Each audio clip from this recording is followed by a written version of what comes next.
Hello, everybody, and welcome back to Disaster Beast Theatre. Well, hello, everyone, from the great person that is me, and the person who is kind of the second co-star of Kamo's Automotive Radio Show. He will return in a minute because I never have any problems. So I'm just going to tell you all that he is indisposed at the moment because he is busy sleeping. I'm serious. He is busy sleeping. I'm not joking. You guys didn't fall for that at all. I don't think you guys would.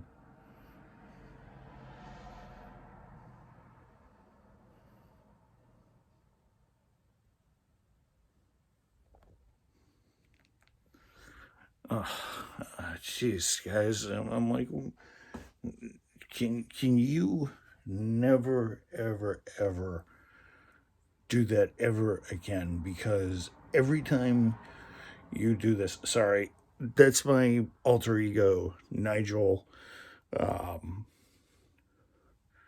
Nigel, can't forget his name because he always takes over at the most random moments. But then again, I thought I told you to not interfere. You just got off with some rest. You guys did not get in. You guys did not fall for that at all, did you? Hello, everybody. Nigel Stanford, my alter ego, coming in. Yes, I can do a British accent. Hello, everyone, and it is Monday night at about 9:21. So I'm actually going to record, actually put you guys up. I'm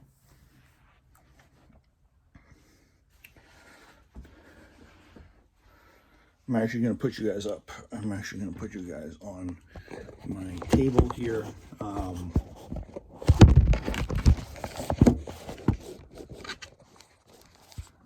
So yeah, hello everybody. Welcome back to Kamo's Automotive Radio Show. I'm your humble host.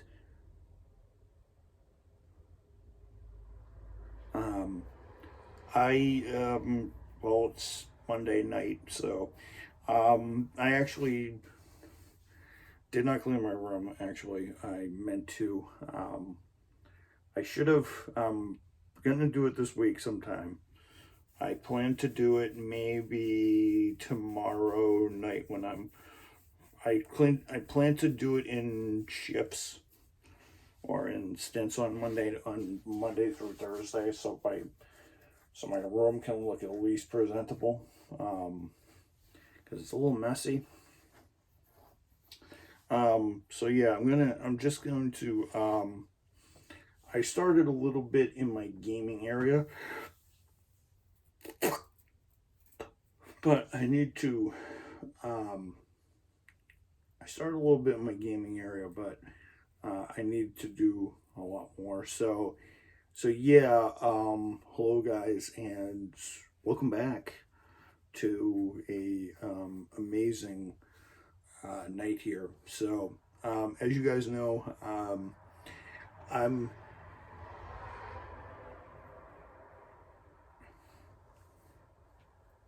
hesitating to upload some video footage that I did of something. So I made a purchase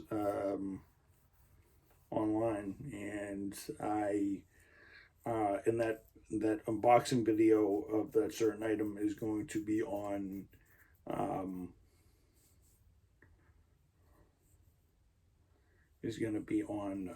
probably I might release it tomorrow, or something like that. I was planning to do a Gran Turismo video tonight, which I might do, and stuff like that. So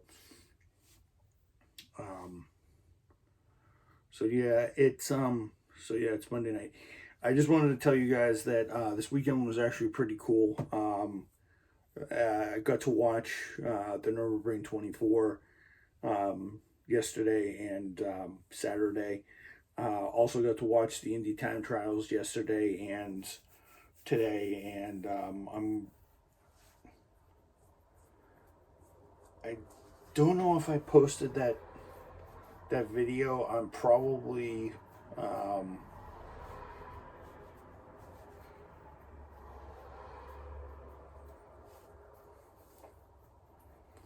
probably gonna post that video. Oh, wait a second. I did post a vlog yesterday. I'll post my qualifying highlights for those of you who do not watch the channel. Alex Below got the Indy 500 pole. Kyle Larson also made some sparks this weekend at North Wilkesboro. I'll talk about that in a minute. I'll also talk about the historic cancellation of the Imola Grand Prix at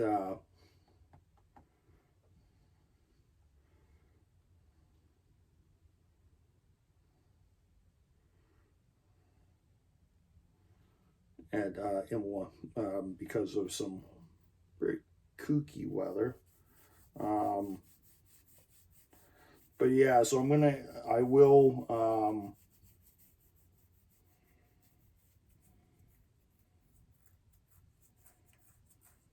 so yeah, I'll upload that, and then I might upload my my unboxing video. My unboxing video of my new purchase. My new purchase very soon. I'm not going to reveal it on screen because that kind of be the dead giveaway. It's something I've wanted for a while now, so, and I thought I'd splurge on it right now that I have a credit card. So probably the last big purchase I'm gonna make till June.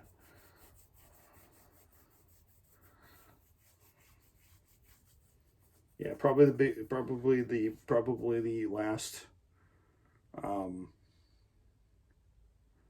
Yeah, it's probably going to be the last big purchase I make till June. So, because I'll be using it I'm not going to Chicago as planned because traveling, guys, is getting really expensive. But I digress. So I get to watch a bunch of different things. So I got to watch some historic stuff this weekend. I got to watch Imola get canceled. I'll start with that first. I'll start with the dull stuff first. I got to watch Imola get canceled because of the torrential rain in northern Italy. And that was a surprising thing to happen because that Formula One, and it's my many years watching it. I've been watching Formula One since like 2003, 2004, during the Schumacher days, during the Schumacher dominance, and Renault and Fernando Alonso, Kimi Räikkönen, the saga with Lewis Hamilton, and watching Vettel dominate, watching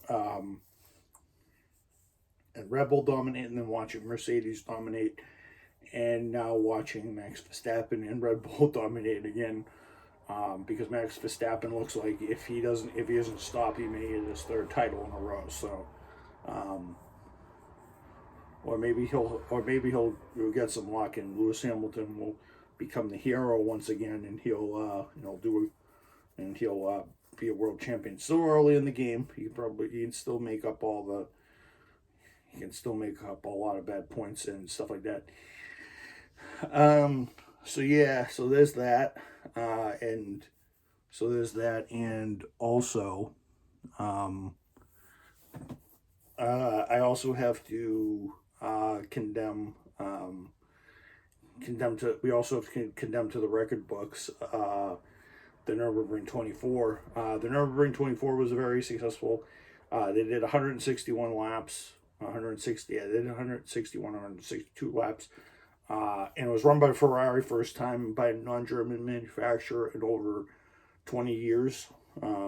Last time it happened, 21 years. The last time it happened was 2002, when a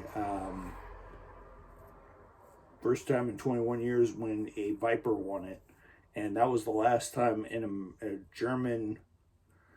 non-German car won. I mean, it was a German team that won, but it was the first time. It's the first time a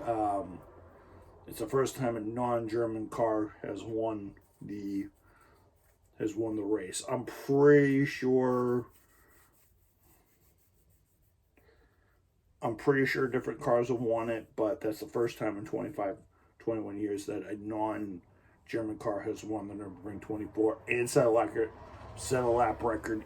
Hey, setting a race time, setting a lap record, and a distance record all in the same weekend. One of the other Ferraris ended up setting it at a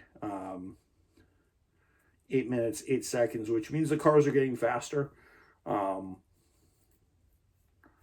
when Ford and Chevy get in the mix, which I think a lot of teams will get, it's definitely going to be an interesting time then. It's definitely going to be an interesting time then. Also,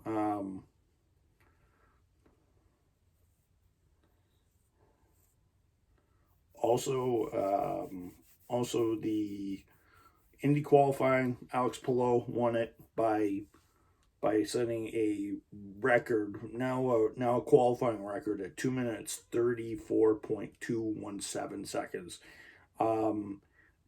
Even though there were teams that were doing it at 2 minutes 35.65, but those were tow laps that they did with those in. The non-tow lap was a 2:35.0, so that means the cars are getting quicker. They gave them better wicker, better side wicker, and better barge boards for more downforce, and they were able to put less drag on the cars. The cars were able to carry more speed. I saw cars coming into the corners at 235 and 237, which for me is quite a bit. I don't think we're going to see the lap record, Lyondike's lap record, broken, but they broke Dixon's record, and they've also broke Cart's record for the Speedway, set in 1995, because Cart was still part of that. The IRL would take over in 1996, and Cart would sort of become its own entity until it died out in the mid-2000s, and then it went bankrupt because it was hemorrhaging money and it was too expensive. But we'll get into that story in another moment. But yeah, Indy was also good. We also had the first All-Star race yesterday. We had at North Wilkesboro the first race in over the first race since 1996. So when the last race was held, it was held when I was a little wee 7-year-old. And I think I remember. I don't think I remember watching NASCAR. I didn't start watching NASCAR until 1998-99. So I didn't know North Wilkesboro actually existed till I discovered it. I discovered a couple of years ago on the internet, and it was a former track, although Top Gear sort of brought back some popularity to it, even though it was closed. People were still allowed to run on it and stuff like that. And then it got overgrown and people stopped looking at it. I think it was when Top Gear came on and they ran on it like 2012, 2013 or something like that with their supercars. And Kyle Larson ended up dominating the last part of the race to claim his third All-Star win at North in the first race for a main NASCAR series since 1996. So it's almost So if you guys do the math with me, 96, 2006 was 10 years. 2016, when the cars still didn't race, that was 20 years. And then we snip ahead 4 more years. And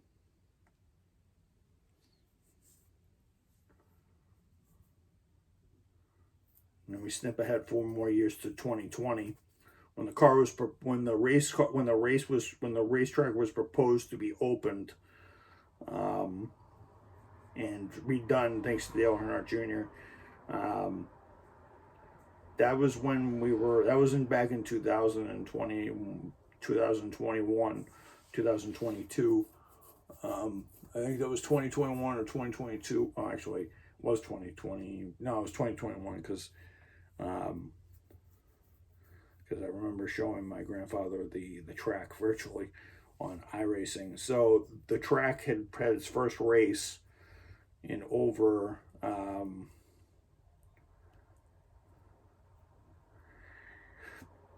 had its first race in over 20, almost 30 years, almost.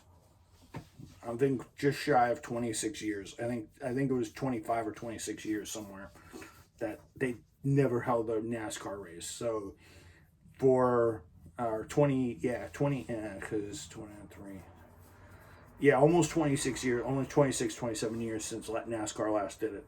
So congratulations to Kyle Larson for winning the NASCAR race at the track. And Indy month is not done yet. So the last couple of vlogs before the Indy race. Tonight I was just going to tell you coverage and tell you the pole times.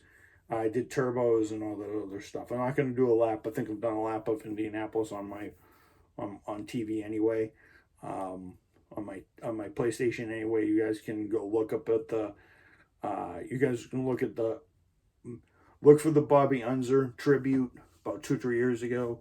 I think it was last year. I think it was either 2021 or 2022. I did the tribute. You guys can look at the Bobby Unser tribute lap. I did it like 2-3 days after he passed away, and I'm not gonna go on Project Cars and do a perfect lap. I just don't want to go do that because I don't want to bust the disc out and stuff like that. I wish I could. I don't want to though. I wish.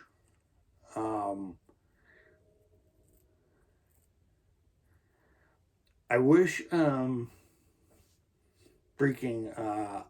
wish Gran Turismo brought back the Brickyard because Gran Turismo actually used to have Gran Turismo 6. Remember, Gran Turismo 5, Gran Turismo 6 actually used to have the Brickyard. I don't know why they don't have it anymore. It's a great track. They might add it in a future update because they have done. They added Road Atlanta about a year after it launched, so my guess is they're gonna milk this as much as they can, so they might give the Brickyard. But yeah, I'm gonna talk about maybe some records. I'm gonna talk about the records and the drivers and some moments that were really interesting. ESPN2 used to have past Indy 500s on. Used to have past Indy 500s play all day, play all week but you can look them up on YouTube. I can look up the 88, the 86 Indy 500, and I'll talk about the traditional. Actually, you know what? To kind of kick off the race week festivities is. Oh yes, by the way, they had their first crash. Stefan Wilson and Kathleen Legg had the first crash. But I'm going to talk to you guys about maybe the last 5 minutes. I'm going to be here for like another 10 minutes. So I'm going to talk to you guys maybe a little about the lore of the whole thing. And a late legend and a great great TV star great TV stars who made this track and made the lore so great. But I'm going to talk about a certain somebody. I'm not going to play a YouTube video because I'm not going to play a YouTube video. I'm just going to play his voice or their voices.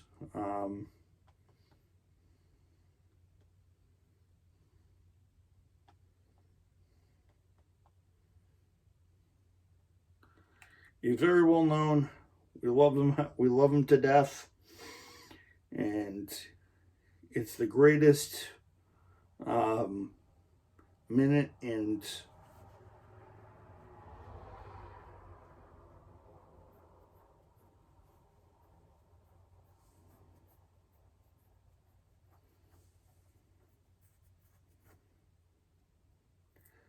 it's the greatest 1 to 2 minutes in motorsports history. But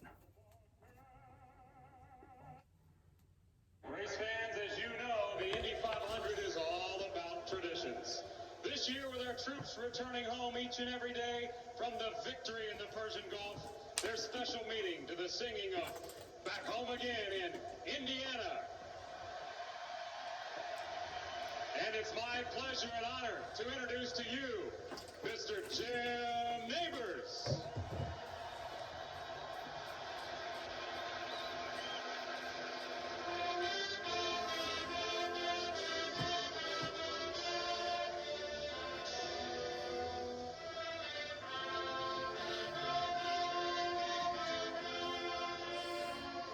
Back home again in Indiana, and it seems that I can see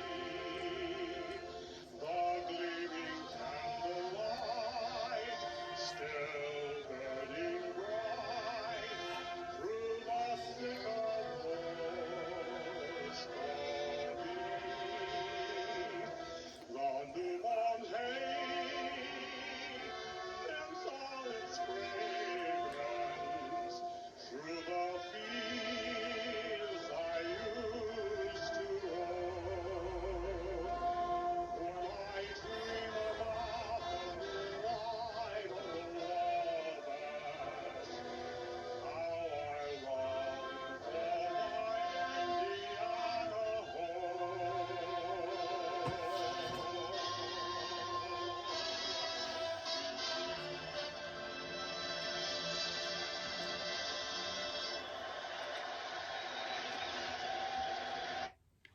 unfortunately, that was the voice. Well, I'm not gonna say unfortunately yet. That was the voice of the late Jim Neighbors. Jim Neighbors, as you guys all know, was Gomer Pyle on McHale's Navy. But he could act like a complete dimwit. But for that 2 minutes, he felt like a legend, and he sang that song 34 times from 1972 to 2014. He sang that 34 times.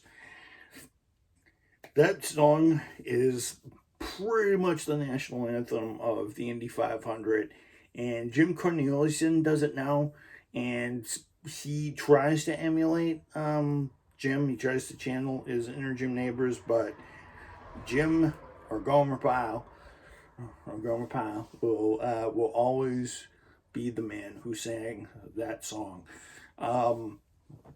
That song's history is well known.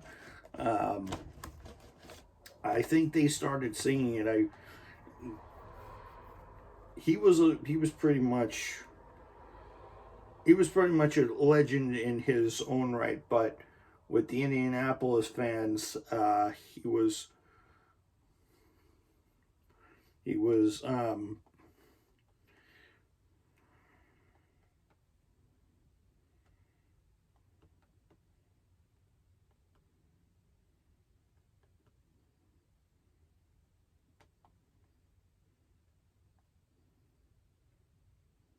Back home again in Indiana. Um,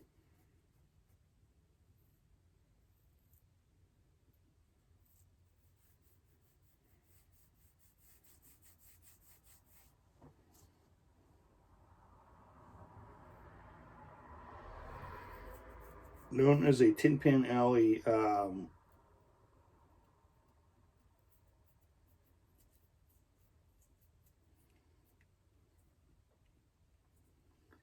There was a Tin Pan Alley. For those of you who don't know who Tin Pan Alley is, it was in New York City, um, many decades ago.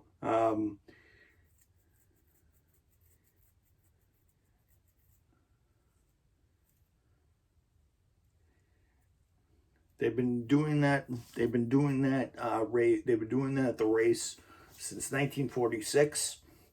And if my calculations are correct, they've been singing it for the last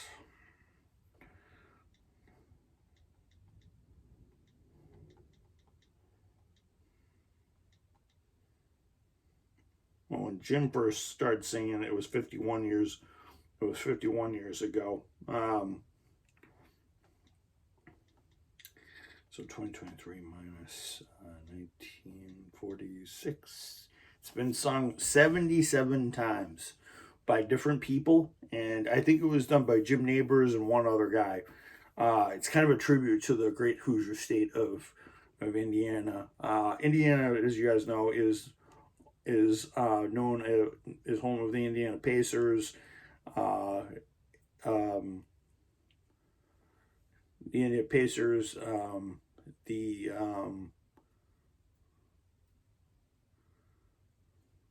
Indiana Pacers, and a bunch of other good teams, both in college and in football, both in college and in professional sports. Well, actually, I don't think Indiana has too many. It has too much professional sports. I think it's one state that doesn't have a baseball team. I think only the college team, unless I'm wrong. I think it might maybe have a college or a minor league team, maybe somewhere, or maybe a farm league team. But that is kind of the anthem to the Hoosier state. And Jim Nabors was the most famous at practicing singing that awesome tune many moons ago, and yeah, so I guess they gave him the microphone and they let him rip, and Jim Nabors became kind of became an icon, and Jim Cornelius, and who I think Straight Five did. I think the Straight Five did it. I think the Straight Five did it, and then those are the guys that do Jingle Bells a lot, and then Jim Corneliuson took over.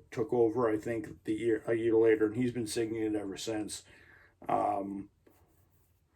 So yeah, it's I think no straight not straight five, no straight chaser did it for a couple of years, and then Jim Corneliuson took over and sort of took over the because I think the Hoosier. Because I think the Hoosiers in the state kind of sat there and said, no, only one man's got to sing it, and Jim Nabors and Jim Cornelius, and I think there's one other guy that will be known for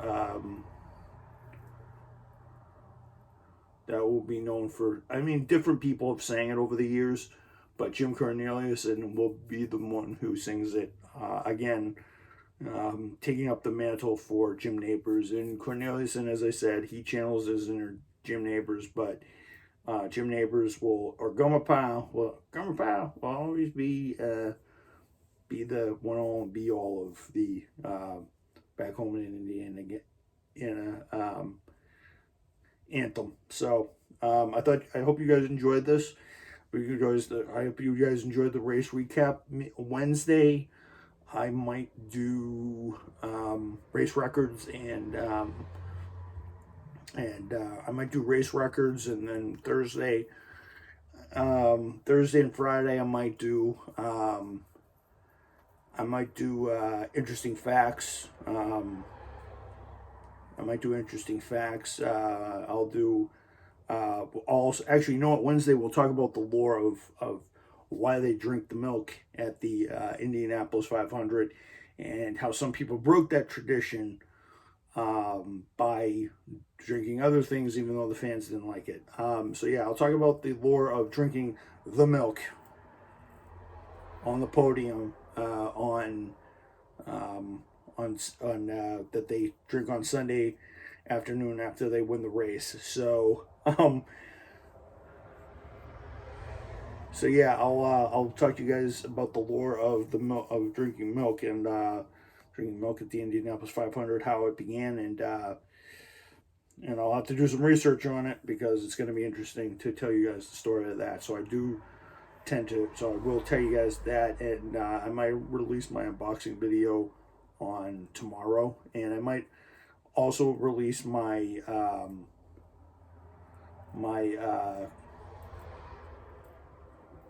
Indianapolis updates, qualifying updates. So yeah, I'll see you guys then.